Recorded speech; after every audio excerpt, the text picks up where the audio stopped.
Well, just like in Week 7 against the Giants, the Eagles go down by 2 scores, but unlike that game, unable to get the come-from-behind win in MetLife Stadium today as the Eagles fall 27-17 to NFC East rival, the New York Giants, still maintaining the lead in the division with that tie. But now the Eagles and Giants both with 3 wins apiece. Thanks for joining us on the Postgame Show presented by Ricoh. We will break it all down. Amy Campbell joined by Fran Duffy and Ike Reese as always.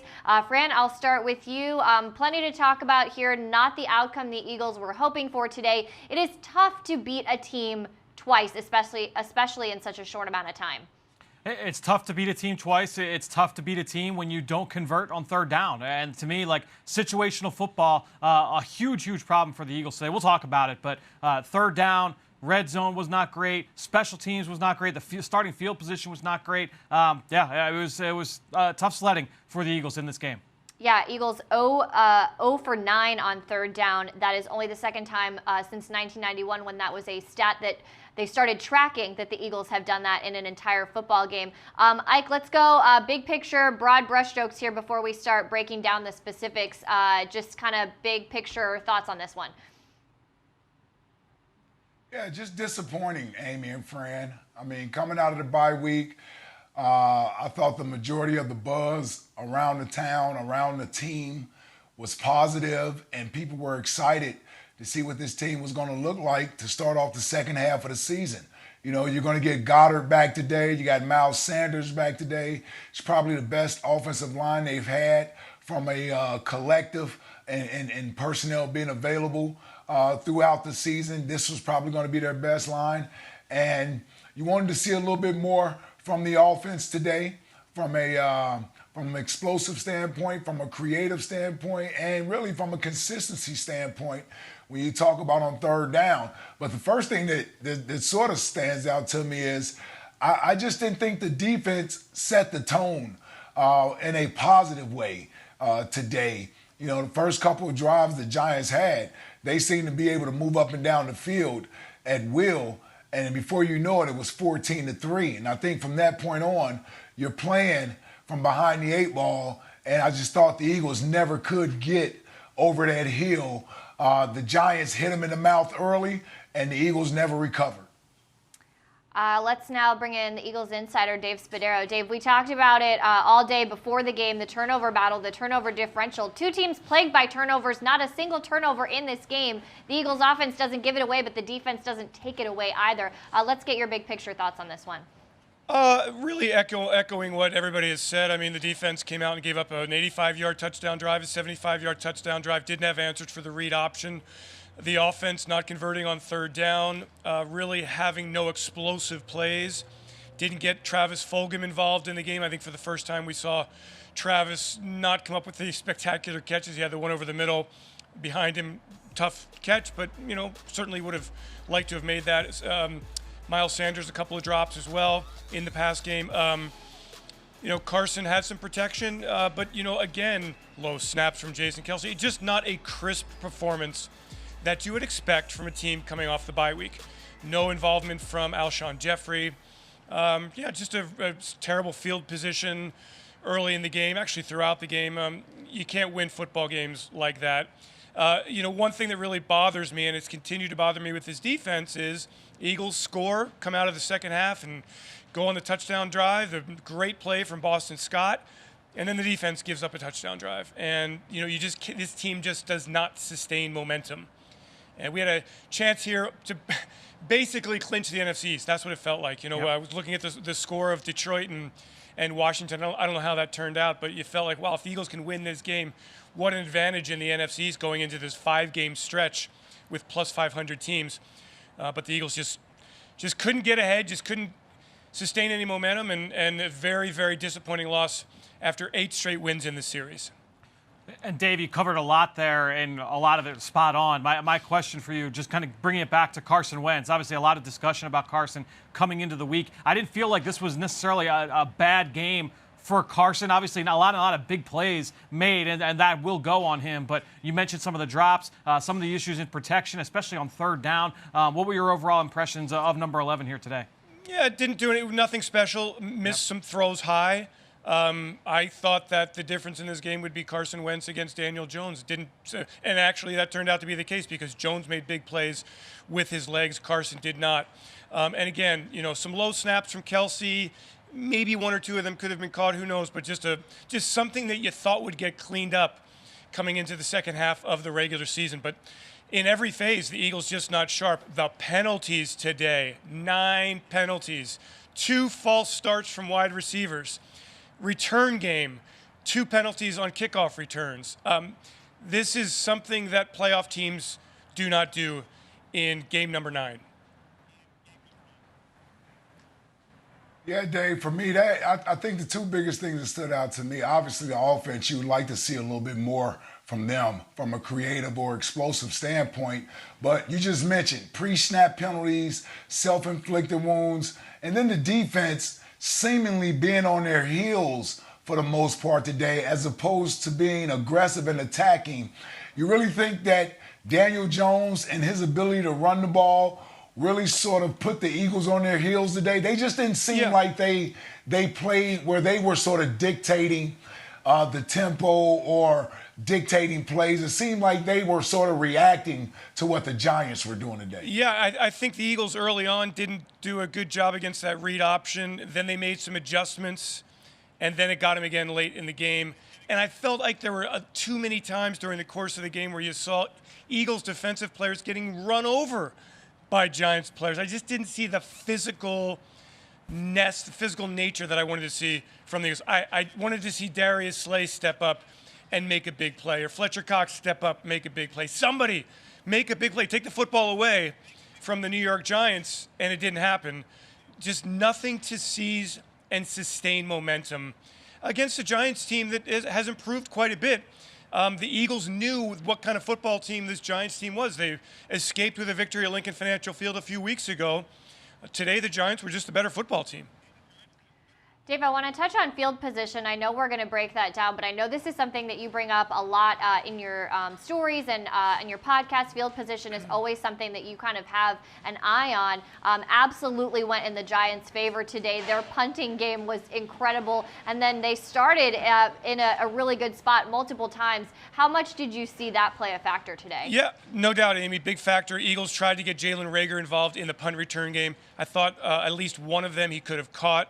Greg Ward let one go over his head that bounced inside the 10-yard line. The Eagles just had terrible field position all day. Really hard when you're not getting the explosive plays against a soft zone defense. Giants, we're not going to let anything get over the top on them. Eagles trying to get down the field with little fits and bursts, but not able to do so. It's very difficult when you're having to drive 89 yards and 95 yards. And, I mean, throughout the game, Eagles pinned deep in their own territory with the inability to make that big, explosive play to really change field position. So I thought it was a really big factor today, along with everything. Just overall, just not an inspired. Eagles didn't take it to the New York Giants today. Eagles didn't come out and say, we are going to dictate. I think Ike hit it on the head with our energy, with our play calling, with our physicalness. It was all tilted on the Giants' side today. Yeah, you kind of answered my question there, Dave.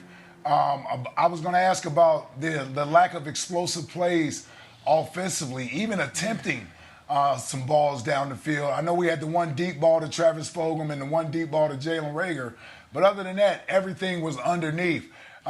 You think that was due more to what the Giants were doing defensively and just not allowing anything to get behind them? Yeah, I think the nature of the Giants' defense is to play soft zone, keep everything in front of them, and you have to be patient moving the football down the field. And the Eagles had opportunities at times to move down the field, and then a mistake, a penalty, a bad snap, Carson tripping over his offensive lineman's feet.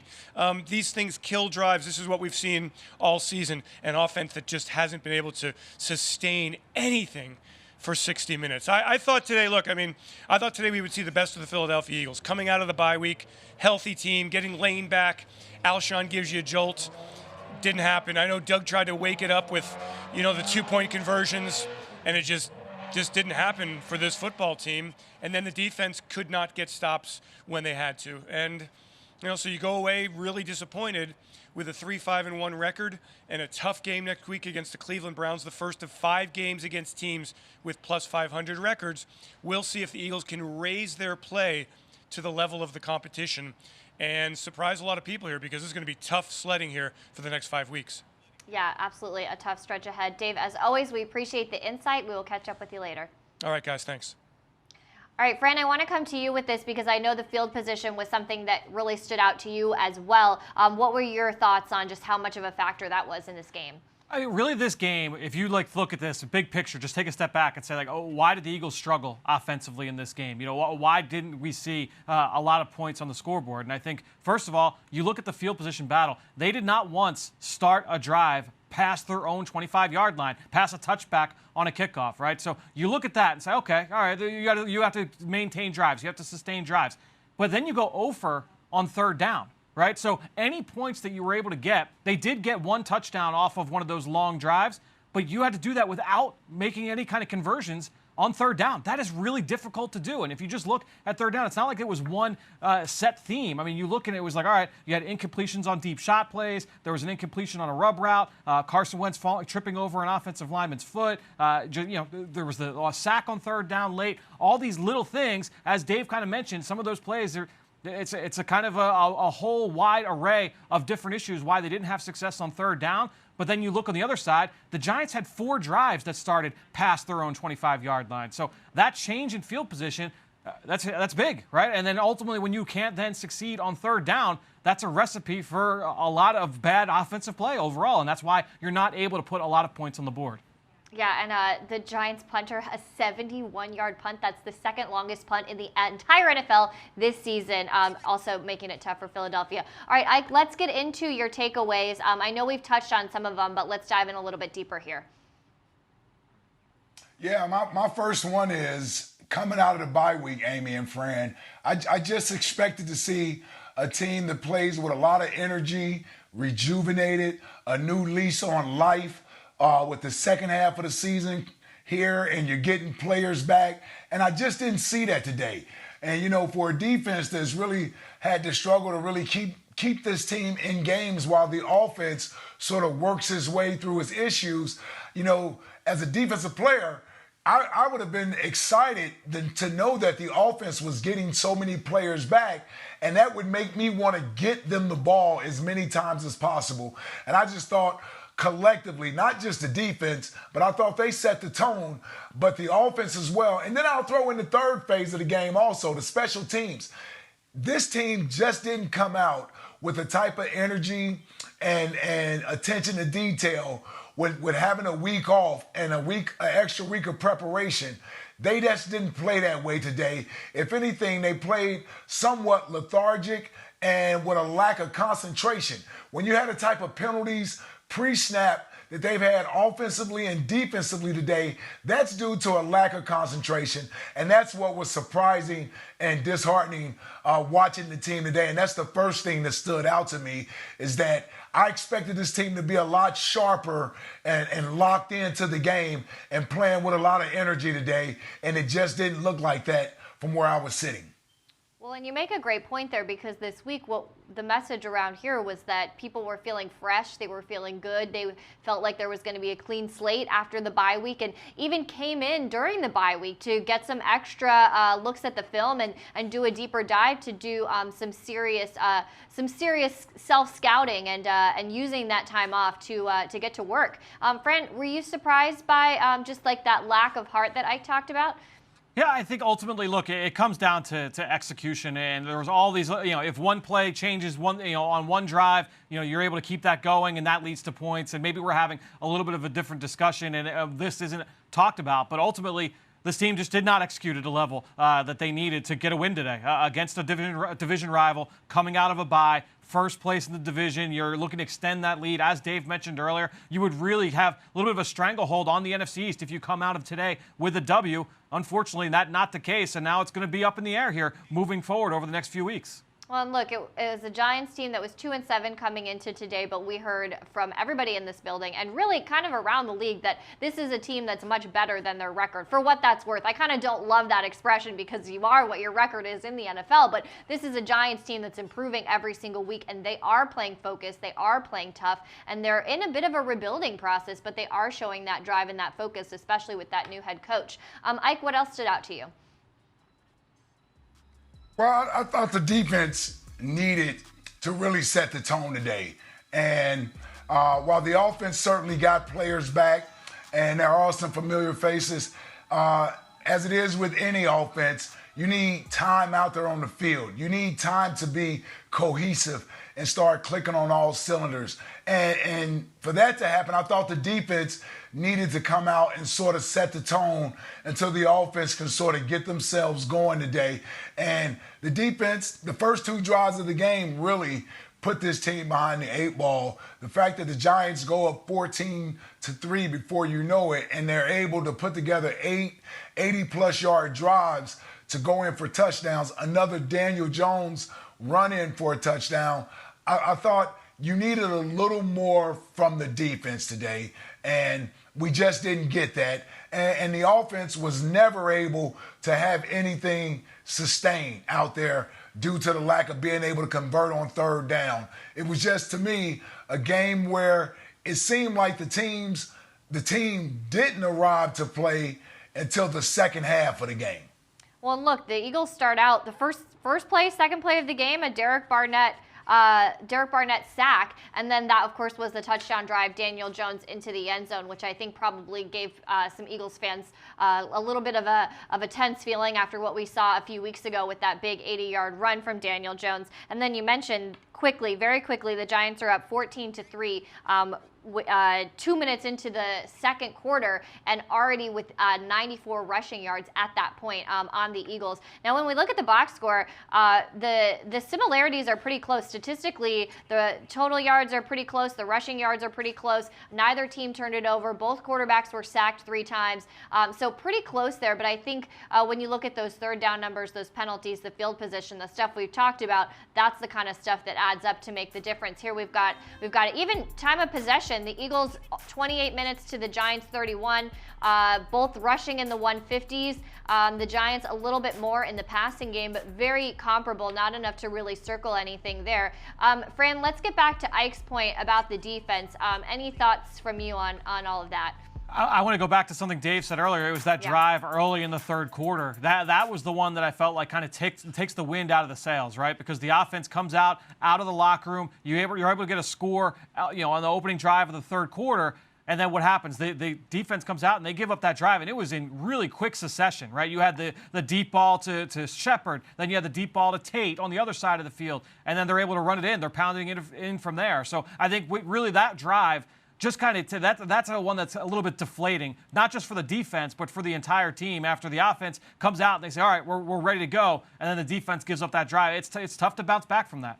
Yeah, look, you come out, like you said, to start the second half with an absolute spark. I wrote the second half, everything changes. After being down 2 scores, the Eagles come out and score quickly. And that drive where the Giants responded, that Gallman touchdown, 6 plays, 75 yards, 2 minutes and 42 seconds. And like you said, just kind of takes the wind out of your sails. The Eagles turn right back around and respond with the Corey Clement touchdown, but that was the last time that they would score in the game. That was putting it to 17-21, still not taking the lead away from the Giants. The Eagles trailed the entire game. All right, Ike, let's continue with this discussion. Do you want to keep going on this topic? Do you want to bring in your third takeaway here? Well, the third takeaway, it pretty much plays into what we've already been talking about, Amy and Fran. And I'll get to the offensive side of things.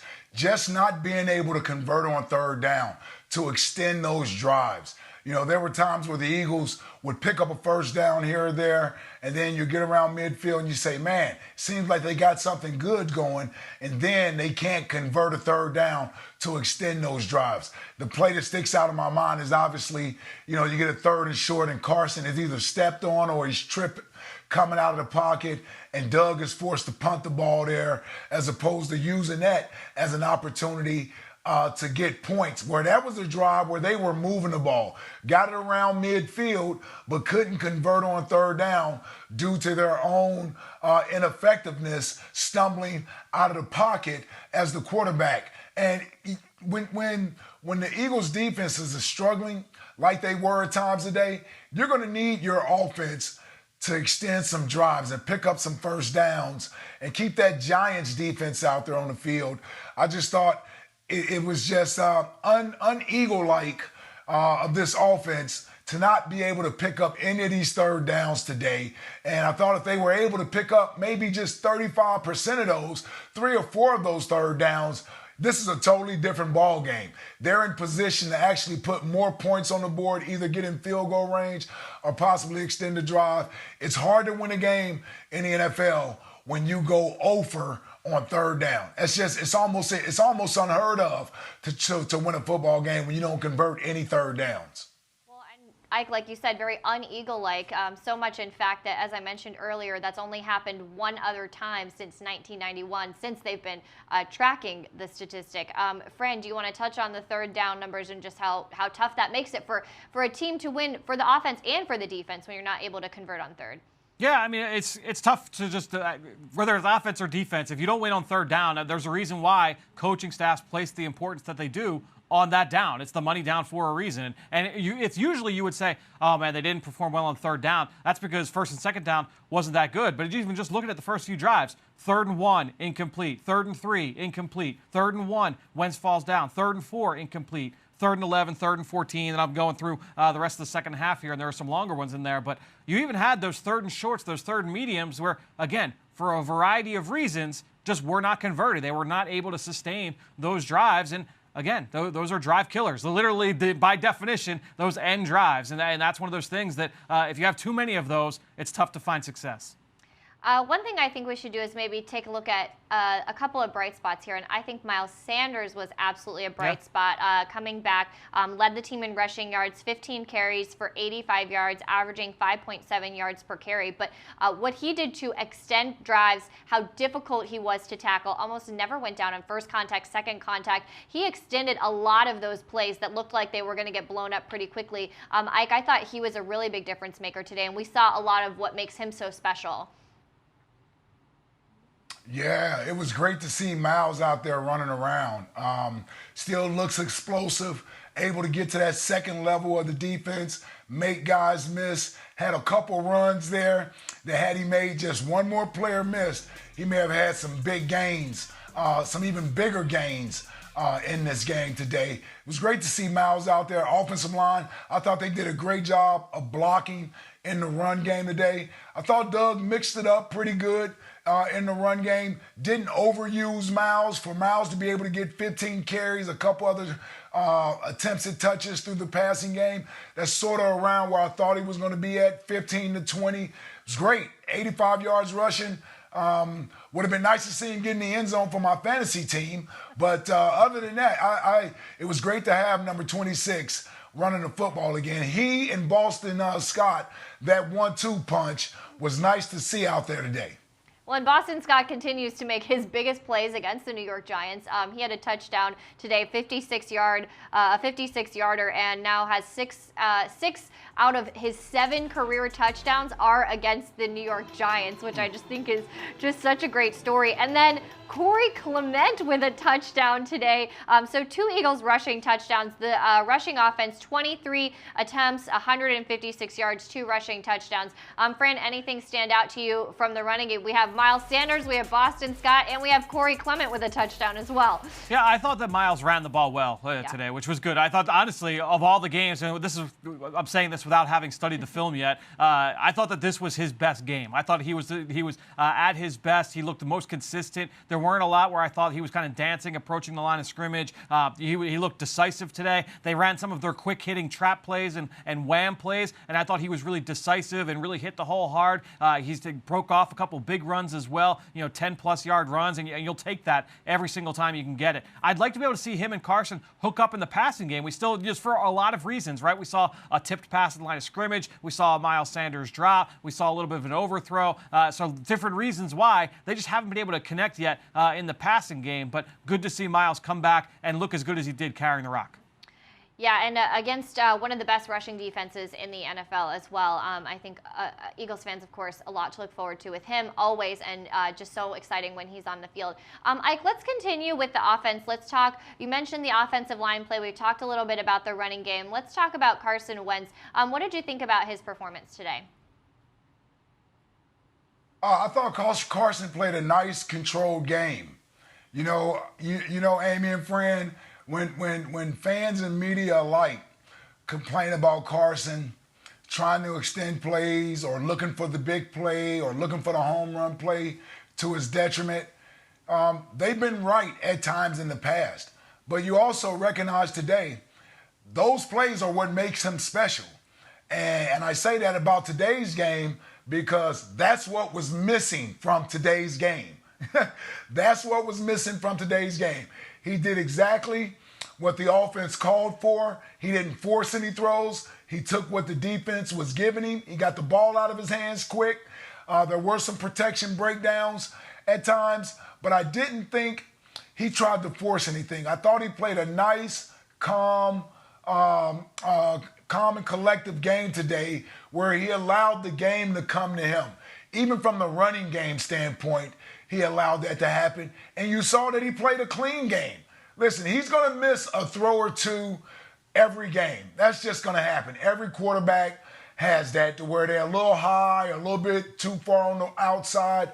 He's going to have those periodically. But when you just, my first impression of his game today was it was a nice, clean game. He didn't force anything. He took what the defense gave him.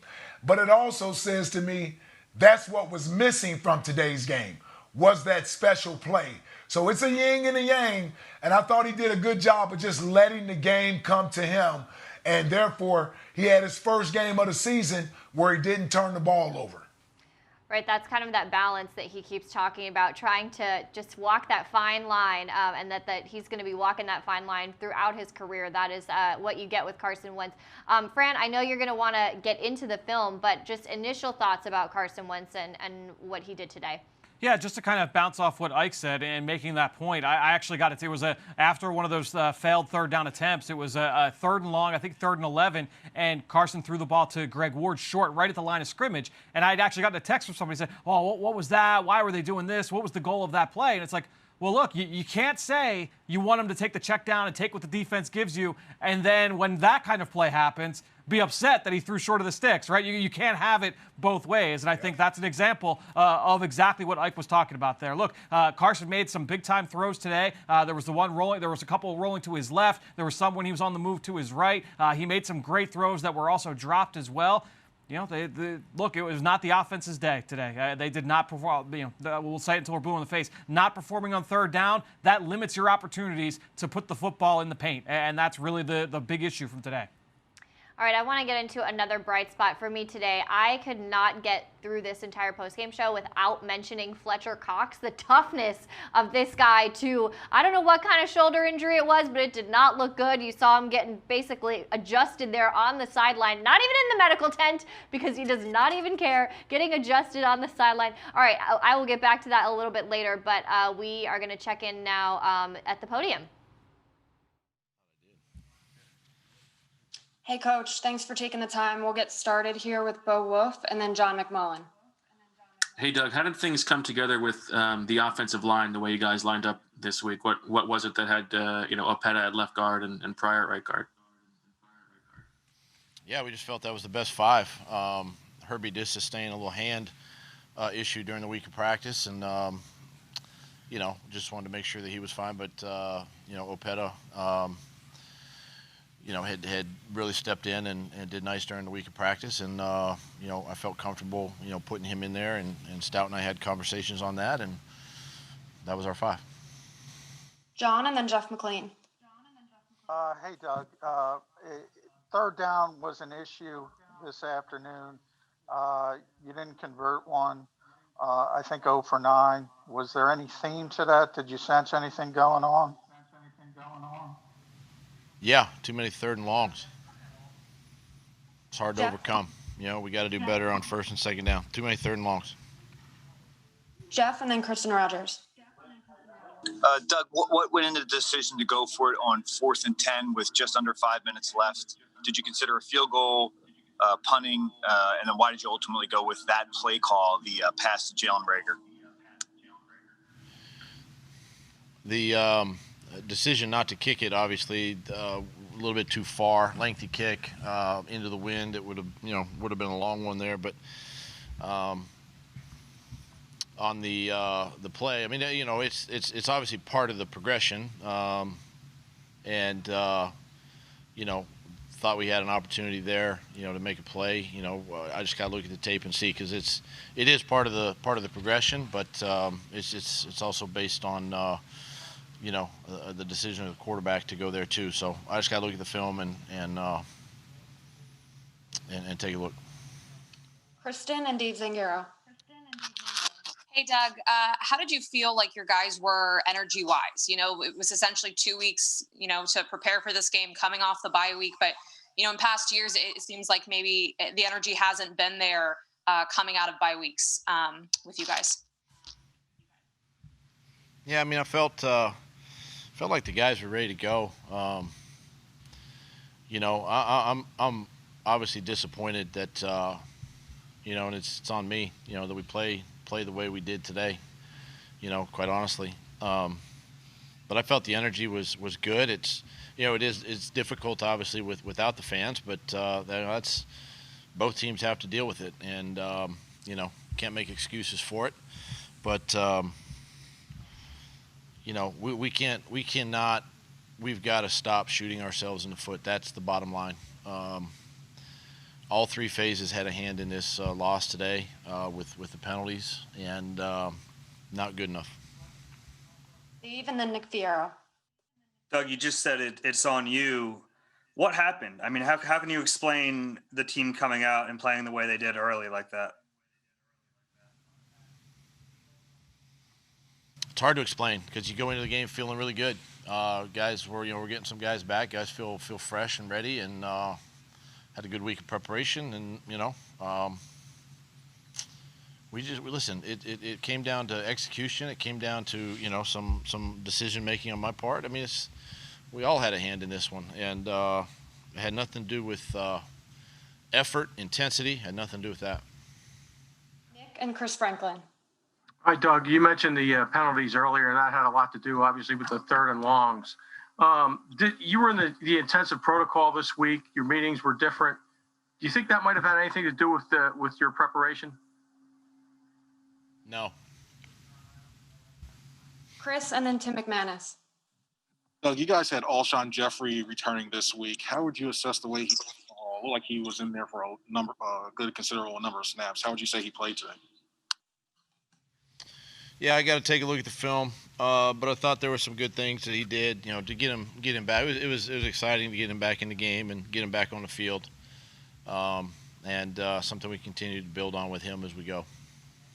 Tim and then Les.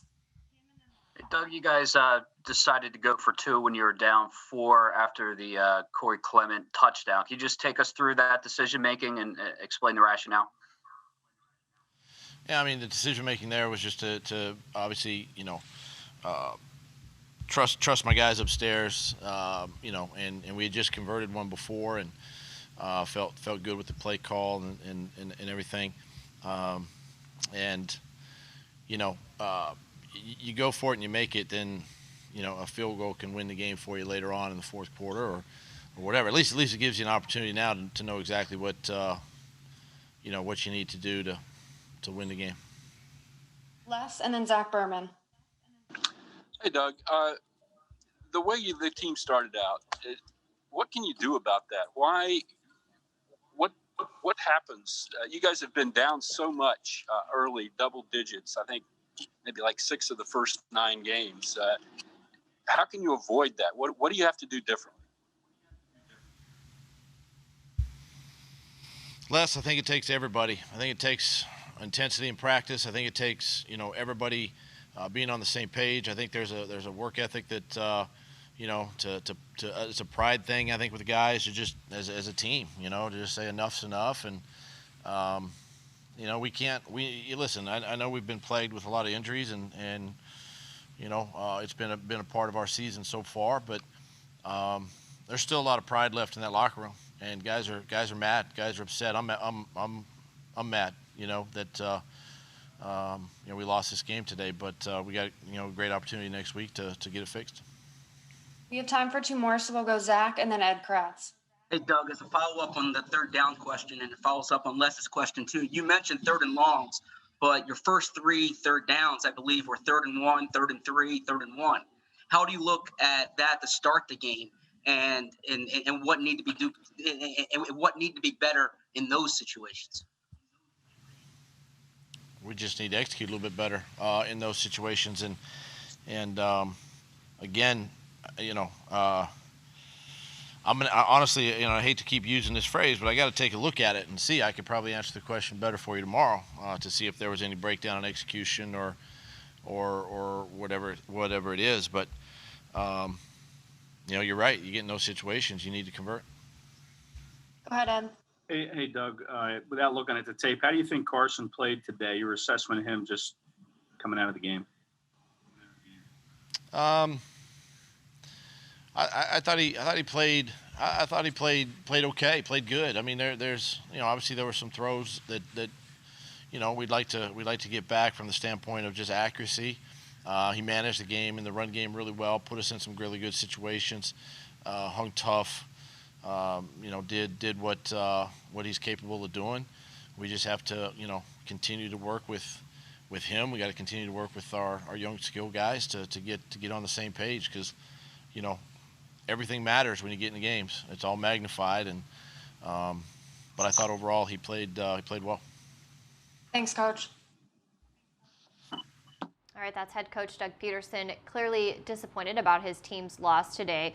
Talking about the penalties, clearly frustrated with that. Of course, we heard that report at halftime from Fox's Laura Oakman as well. That was coach's focus from the first half as well. He said it's not good enough.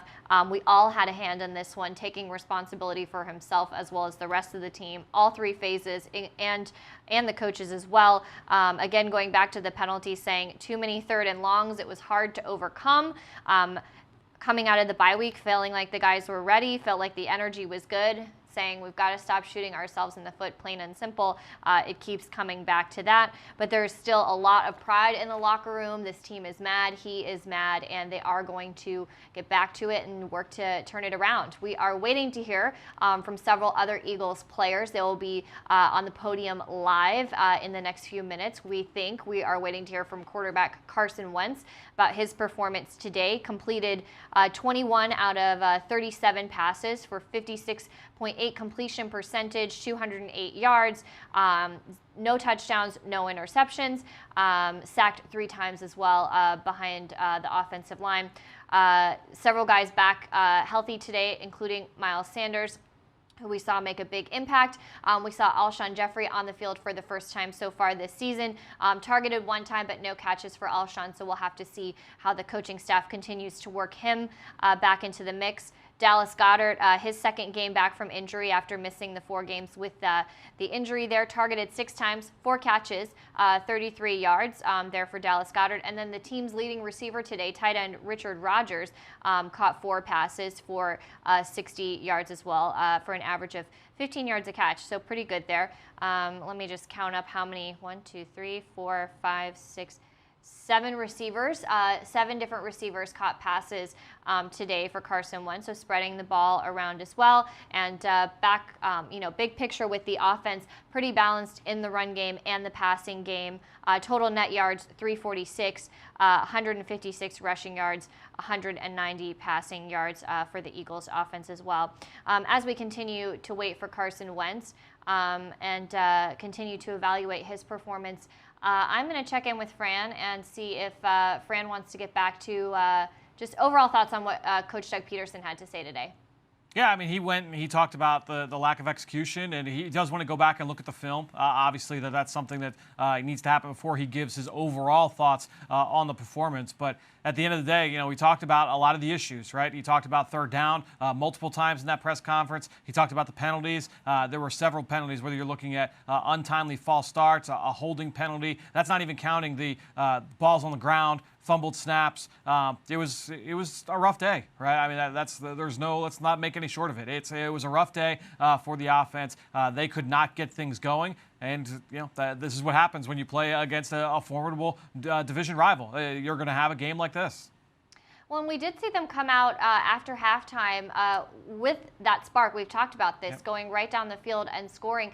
Any sense of, it seemed like, I don't know if there was an adjustment made. I'm sure there was like some great pep talking happening in the locker room, but came out with a lot of different energy. What did you see, just what they did offensively? I know you need to dig into the film, but what started working for them a little bit? Oh, and here's actually, we'll come back to that. Carson Wentz is ready on the podium. Hey, Carson, thanks for taking the time. We'll get started here with Martin Frank and then Chris Murray. Hey, Carson. Sorry. You guys went 0 for 9 on third downs. I mean, what did you see as kind of like the main issue there, especially early in the game when a lot of those were like third and short? Yeah, I got to watch the tape, honestly. I didn't realize I knew we struggled on third down. I didn't realize we were that poor.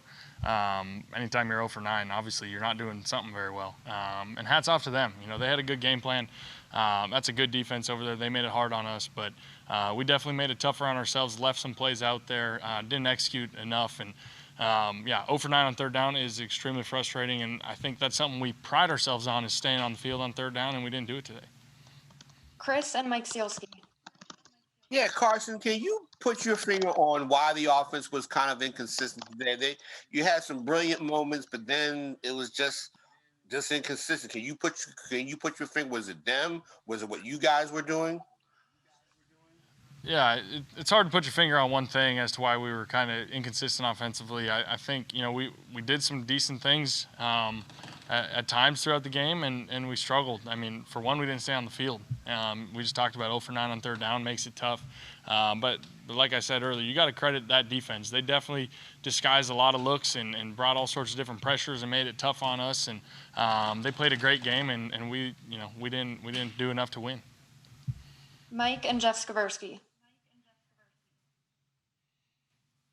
Or Jeff, if you're ready, go ahead. No, sorry about that, Allie. Carson, there seemed to be a couple moments out there where you were frustrated either with a play call or maybe a decision to insert Jalen into the game. Did moments like that come up?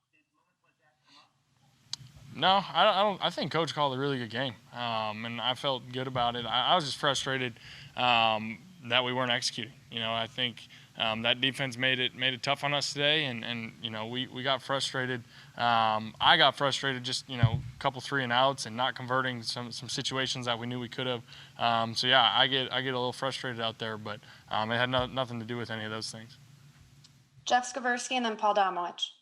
Hey, Carson, you guys were able to run the ball having Miles Sanders back, but you get some weapons back in Miles and Alshon. How surprised are you that you guys did struggle offensively as a whole, between the third downs and between converting and scoring touchdowns?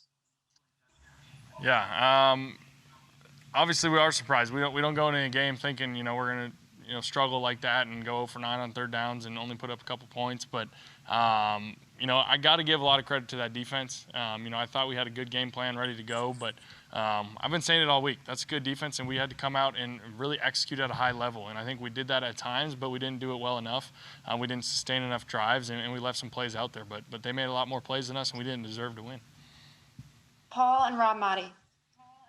Yeah, Carson, I wanted to ask you about one of those third downs. 3rd and 1 early in the second quarter. I believe you were on the Giants 41 at the time. Looked like you tripped, or what exactly happened? Yeah, I'm not fully sure what happened on that one. I mean, I know I got stepped on trying to get out of there, and obviously that's not an ideal situation to be in 3rd and 1 and plus territory, and to come up short the way we did. Obviously, that one's definitely one we'll look back on and be kind of frustrated at, but I'm not fully sure exactly what happened or how it happened. Rob and then EJ. Carson, you played a clean game, but there was so much emphasis on turnovers. Do you think maybe perhaps that took away from the ability to just go out and do your thing and create plays? I don't think so, no. I think that defense, in their style, their structure, they kind of force you to just take what's there and play underneath and try and move the ball slowly and bend but don't break type of defense. So, that was my mindset coming into the game, and I thought, like I said, I thought we did that okay at times, but they made more plays than us. EJ and Pat Gallen. Hey, Carson. So you mentioned that the Giants defense kind of makes you take what's there and, kind of forces you to, focus on the smaller stuff. How big of a hurdle was it to have the field position you guys did for most of the game?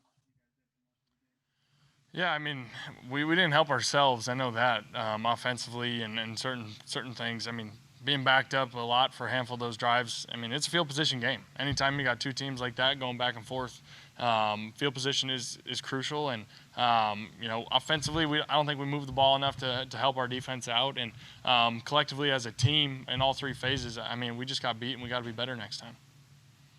Pat and then Jeff McLean. Carson, you really haven't struggled like this and in your career, or the Eagles haven't in quite a while.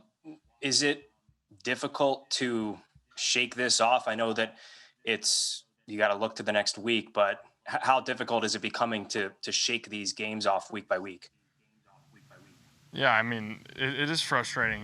We're not where we want to be, and I know personally I hate losing, and it frustrates me. And I go back and look at the tape just as hard as anybody, and go through it with a fine-tooth comb and really see where can I get better. And then as a team, we all do the same thing. So it is frustrating to be where we're at, but at the same time, we got no choice. We got no choice but to bounce back. We got another good football team ahead of us next week, and we're going to learn from this one. We're frustrated. We're going to learn from it, and we're going to come out and attack next week. We have time for one more, so Jeff.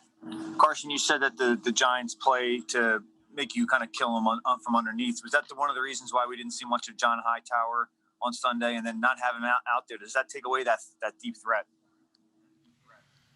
That's obviously playing time and all those things. That's not my that's not a question really for me, but I do think, like I said, that's kind of their style of defense. They're going to make you play underneath. So you could say that's an element to it, but there's also an element to getting a guy like Alshon back and some other pieces back. That's just part of what we're going to do offensively going forward. Thanks, Carson. Thank you, guys.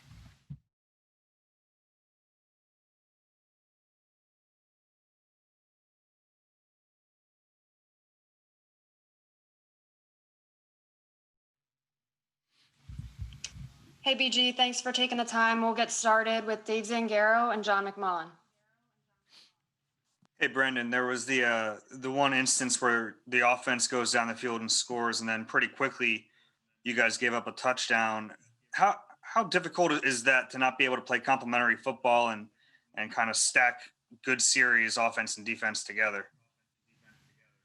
That's always the goal, to play complementary football, and today we just didn't get it done. We dug ourselves, a hole, and just when we was about to go up, we couldn't stop it, and so it was a credit to them. They made the plays today to help them get this win. John and then Les. Hey, BG, I know everyone kind of played down the intensive protocols this week, but it kind of hit the D-line room more than anywhere else probably. Now that you look back on it, was there a more difficult time preparing for this game? No, I felt good. We all felt good going into this game. Like I said, they made some plays in there. A couple big plays. We talk about eliminating the big plays, and they made some big plays.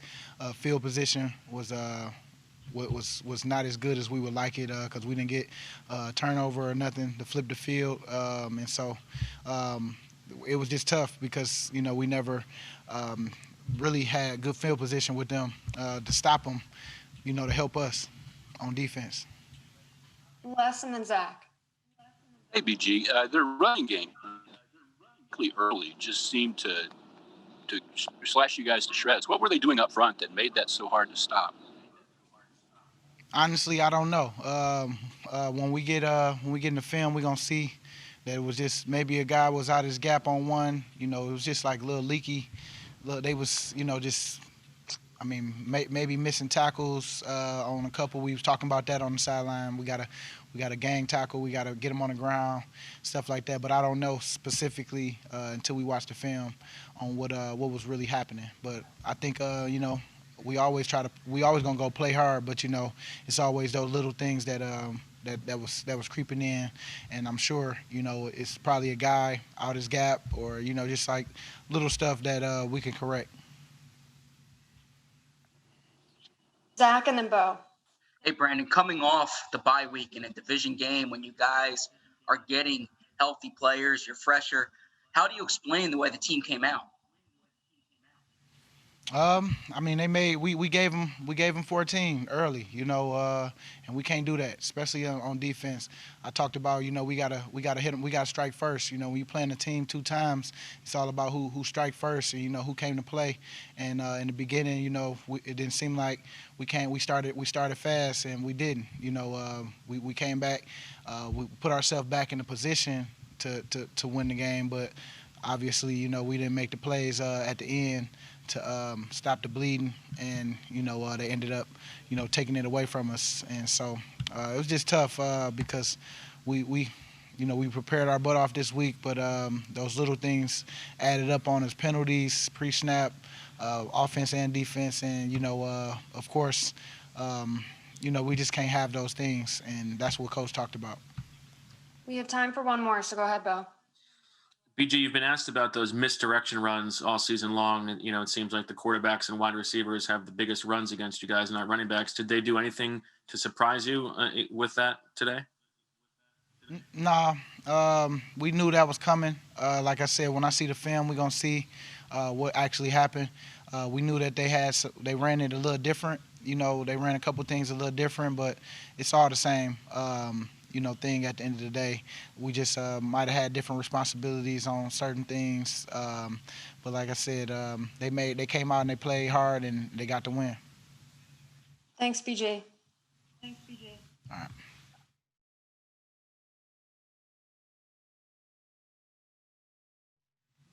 Hey, Jalen, thanks for taking the time. We'll get started with Martin Frank and Chris Murray. Hey, Jalen. After Boston scored that touchdown, pull you guys within 3 points, they came right back. They had the 2 long completions to Golden Tate and Slayton, I think it was, maybe someone else. Like, how damaging was that, to kind of give up a touchdown right there after you guys had just kind of started the second half with, to get back in the game? Yeah, for one, man, those were great catches. You know what I'm saying? Super tight coverage. This is the NFL. Those guys are gonna catch the ball. It's tough for sure. You know what I'm saying? At the end of the day, we pride ourselves on being a dominant defense. And those, like you said, that those catches right there, man, they'll definitely hurt for sure. Chris and then Tim. Yeah, Jalen, can you explain why this team seems to have these sort of up and down performances? I mean, one week the offense is okay, the next week the defense. It seems like you guys have been struggling all season to kind of put a complete game together. Yeah, I think the biggest thing with that is it starts Monday through Saturday. You know what I'm saying? From after the game into the preparation going into the next week. We've been having great practices. You know what I'm saying? I can't say, at practice throughout the week, there's mental errors, there's guys, missing assignments and this and that. I think it's just going to come down to, like you said, us putting it together on Sunday because we practice hard. Guys go out there and execute well throughout practice and then just having to put it together on Sunday. Tim and then Mike K. Jalen, we don't have access to the locker room this year, obviously, so can you bring us in? What's the vibe like in this 2020 locker room, and what's the key to making sure you guys stay together as you hit a little bit of a rough spot here? pissed off. You know what I'm saying? Pissed off. Because like I just said, we put the work in throughout the week. So it should reflect. You know what I'm saying? That's just how it works. That's how sports work. That's how football work. You know, you practice how you play. And kind of like the question before, we haven't put it all together. But at the end of the day, we're 1 week at a time. We got a 24-hour rule. You know, that's at least what I was taught. You know, once you close your eyes and you wake up in the morning on Monday, you got to let this go. Come to work, you know, Tuesday, Wednesday, Thursday, Friday, pissed off. And we got the Browns this week coming up, and we got to handle them for sure. Mike and then Paul Domowitch. Jalen, you said the locker room's pissed off, but do you feel the frustration from your coaching staff? And what's been their message when you guys have struggled like this? What was their message after the game? Everybody's frustrated, not just the coaching staff, players too.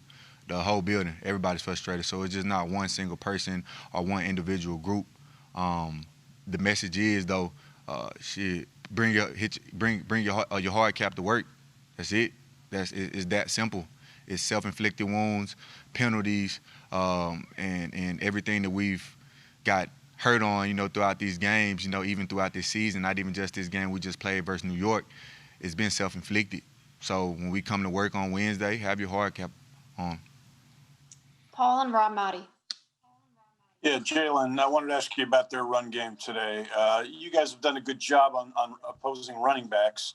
But today, Gallman and Morris had some success, particularly in the first half. They do anything different since week 7? Yeah, they kind of came out with a little tempo. I know you guys seen that. A lot of mixed direction stuff, you know, putting guys in different places.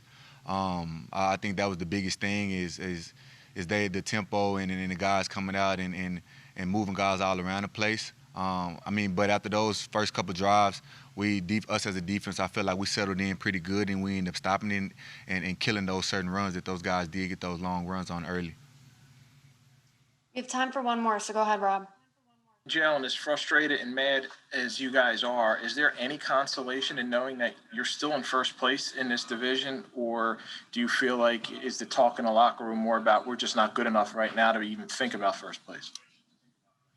It's irrelevant at this point. You know what I'm saying? Those games that we won, those games that we lost are in the past. At the end of the day, like I said, going back to a couple questions ago, we haven't put a full game together, regardless if it was a win or a loss. And this team has so much potential. Me being here, going on my 5th year, I feel like we probably got some of the best skilled guys, and even big guys that have I played with, you know, being on this Eagles team. So me personally, I don't care. You know what I'm saying? We got to put it together. We got to find a way, and I think we are. Like I said, because this locker room, man, we definitely let this game go, and we're pissed off for sure. Thanks, Jalen. Yep. Okay, you can certainly feel the fire from Jalen Mills there, echoing some of the sentiments of Coach Doug Pederson about how mad they are in the locker room. Mills using pissed off to describe the atmosphere in the locker room with this team. He talked about the Giants making great catches, but that's no excuse. He's talked about, I thought this was actually very interesting from Mills, talking about how they've been practicing really well. Guys have been locked in, they've been focused, they haven't been making those mistakes. That it starts on Monday, but all throughout the week they've been practicing well, and then Sunday happens and they aren't able to execute. Doug Pederson touched on that as well, that it's hard to explain what they saw today. And I'm going to also now, as we continue to wait for Miles Sanders, Fran, I want to get back to something that Carson Wentz said about the Giants' defense. He talked about how they disguised a lot of the things that they were doing, that they played really well, they made it difficult, he continued to praise the Giants' defense. He said, I've been saying all week this is a good defense, and of course statistically that's the case. But what did you see from this Giants' defense that made it so difficult for the Eagles to execute today? Yeah, real quickly, it was what we talked about in the kickoff show. Lots of disguise. They're going to make you drive the length of the field. And when you go 0 for on 3rd down, it's tough to be able to do that, right? So that plays right into the way that's the way that the Giants want you to play offensively, and the Eagles just could not execute. I thought Carson said it perfectly by saying we didn't deserve to win the game today with the way that we played. What do you think about the energy from some of these guys? It seems like everyone's feeling the same kind of way. There's a lot of fire in that locker room right now. It seems like it's the right tone, right? And obviously we don't know, not being in there, but it seems like it's the right tone. You know, Jalen Mills said it, right? Brandon Graham, it's a pissed off locker room, right? And I think that that's the tone that this group should have coming off of today. Well, and look, the bottom line is actually here's Miles Sanders. He's about to take some questions to the media, so let's listen in. Hey, Miles, thanks for taking the time. We'll get started with John McMullen and then Zach Berman. Hey, Miles, you had a productive return running the football. First, how did you come out of it physically? And then from a team standpoint, you guys especially struggled on third downs, it seemed. Did you kind of have a feel for that going on in the game, and did you see any issues there?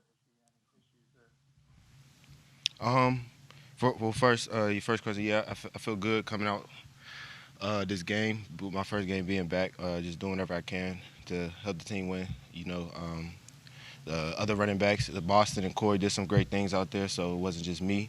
I think the running game was very effective this game. Definitely got to clean up some stuff for me. Had some mistakes on my end, blocking better, and I dropped 2 footballs that could have been critical in the game, and could have kept our drive going.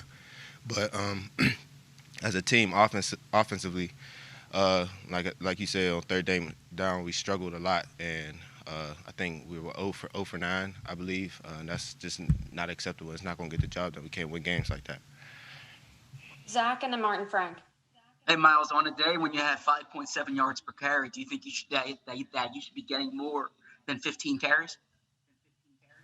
It's not even about that. It's just about executing whenever we get on the field. You know, we know what type of offense we are. We know what type of offense we can be. It doesn't matter if I'm getting the ball 10 times, three times, 20 times. It doesn't matter. I'm going to do what I can to help the team win. But as a team, offensively, I think we didn't play to our standard, and including myself. Martin and Les Bowen. Hey, Miles, how much of that do you think had to do with like all these new guys coming back in? I mean, you know, you'd missed a couple games. You know, Alshon was playing his first game. You know, Jalen Reagor's just back, you know, for a game and everything. Like, how much of an impact do you think that has kind of had, just because it didn't seem like you guys were all in sync yet? Repeat that last part of your question.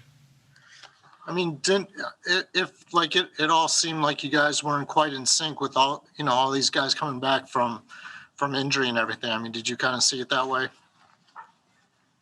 No, I didn't see it that way. I saw an offense that just wasn't disciplined today, including myself. Like I said, that's all. I think that we're beating ourselves. I don't think there was anything the Giants did necessarily that was spectacular. They did play a hell of a game, but we're beating ourselves up, and we're losing games like that. Les and then Jeff McLean. Hi, Miles. The offensive line, again, another group today with Opeta and Pryor at the guards and Lane back at right tackle. How much of that continuing flux is a problem for you guys in running the offense smoothly? How hard is it not to have a group that plays every week? I don't think that was a problem. I think whoever's in there is going to get the job done. We got Coach Stout. You know, he's a hell of an O-line coach. Whoever's in there, he's going to make him look like a Pro Bowler. And Kelsey there, he's going to lead the group. It was good to have JP out there and Lane. But Opeta and Pryor, they're doing a great job, in my opinion, if you ask me. I don't think that's the problem. I think it's a whole team problem. You know, we're just not playing real smart football. Jeff and then Ed Kratz. Miles, I think on your last 4 carries, you only had 3 yards, and it was probably a miracle you got those 3 yards. You broke a lot of tackles. Were the Giants kind of keying in on some of those outside runs? Were they seeing them before the snap? Yeah, I think they just keyed on the outside runs. Yeah, that's what made me bounce it out, and some not necessarily missed blocks, but just hard blocks to get, and they were just keying on those outside runs a lot, so it made it more difficult. We have time for one more, so go ahead, Ed.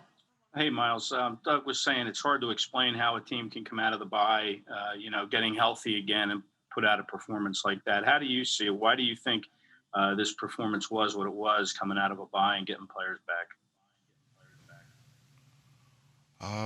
Like I said, we just didn't play very smart football at all. A lot of offsides. We were 0-9 on third down. You can't really win a football game like that. It's going to be very hard to. A lot of mistakes, including myself. Hold myself to a high standard, and I don't think I still play to the standard other than running the ball. Got to do better in pass pro and catching the football. Thanks, Miles. Thank you.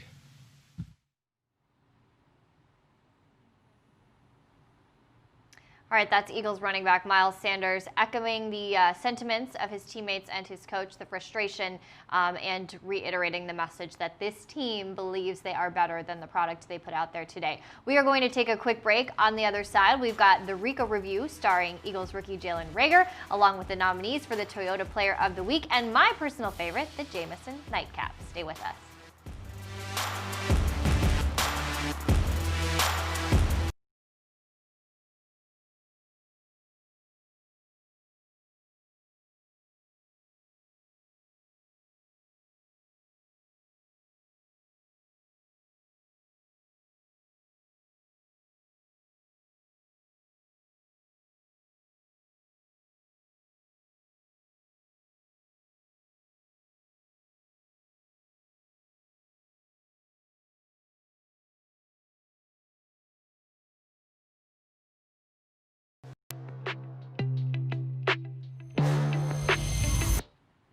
In his second game back after the injury, Eagles rookie receiver Jalen Reagor making an impact tonight. The Ricoh review is starring Jalen Reagor with Fran Duffy breaking down Reagor's fourth down catch on the opening play of the drive, on the opening drive. Let's take a look.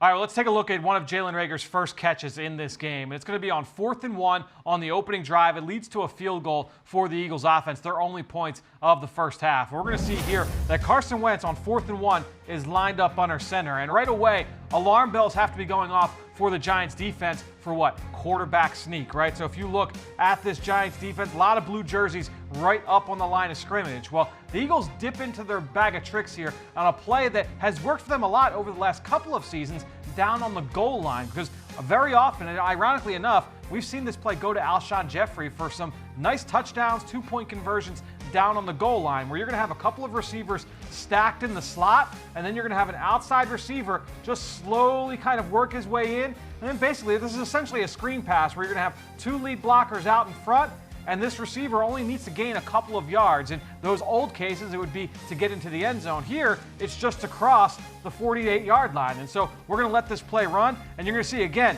they're selling quarterback sneak. Right off the bat, Carson Wentz is going to take the snap and dish this ball out to Jalen Reagor. You got a couple of blocks out in front. The corner that's responsible for Reagor, he's so far off, he's not going to be able to make a play on this ball. Nice and easy pitch and catch. We can let this run, and you can see Jalen Reagor easily picks up the first down. Again, this drive leads to a field goal. Eagles get an answer here on their opening drive, down 7-3.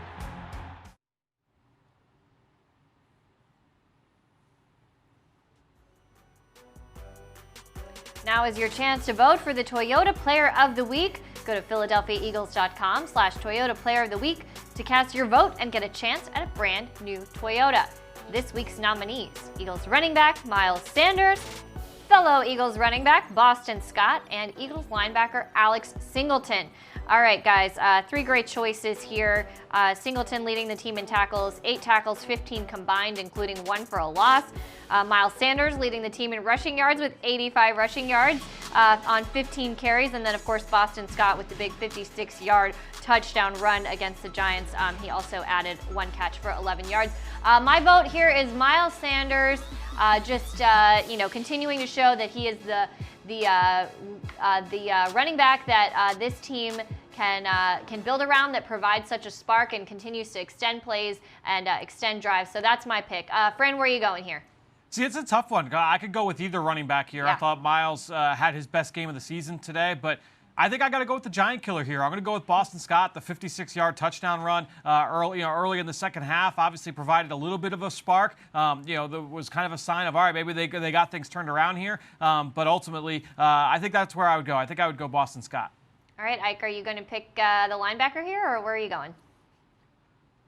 No, I think I got to agree with Fran this week, Amy. As much as I would love to go with Miles, as he's quickly becoming one of my favorite players on this team, and it was great to see him back out there. Fran's right. The giant killer, a 56-yard touchdown run. I mean, that was huge at that point in the game. It was certainly much needed, and he didn't get a ton of opportunities, but when you take advantage of the opportunities when they present themselves, that says a lot. So any other week, it probably would have been Miles because it was great to see him back.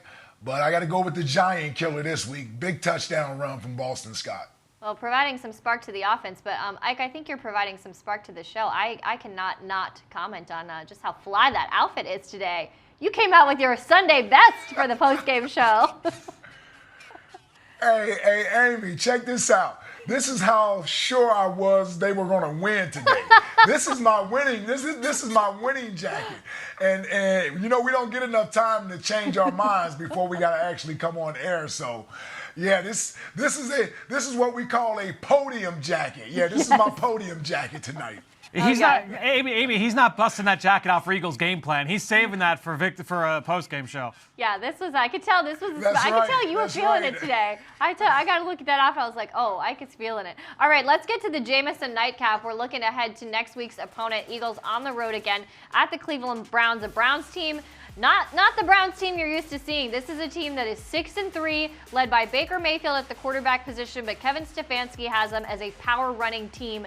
They get the 10-7 win over the Texans today. Obviously low scoring, kind of an ugly game from what I kind of kept an eye on, but really bad weather there as well. 231 yards on the ground. Nick Chubb leading the team in rushing with a 126-yard performance today. Kareem Hunt, 104-yard performance today. So a two-headed monster there on the ground.